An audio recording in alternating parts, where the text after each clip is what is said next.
వ్యవసాయమనే నీ సాయముతో పులకరించిన నేల ఇది, మరి అందరి ఆకలి తీర్చిన చేతిని నోటికి నడిపే దారి అది. ప్రతి రైతు ఒక రాజంటారా, రాజరికాలే రత్తంటా రైతన్నా ఈ చోద్యం చూడరా.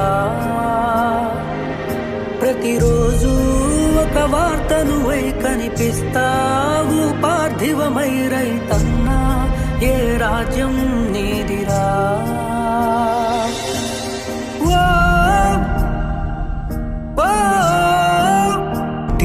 ఆస్తిగా చినుకొని అతిథిగా పశువుని పరువుగా తలిచితివి, ప్రతి పసిరిక పురుడుకి పండగల నీ ఇంటిని గడపని అలికితివి.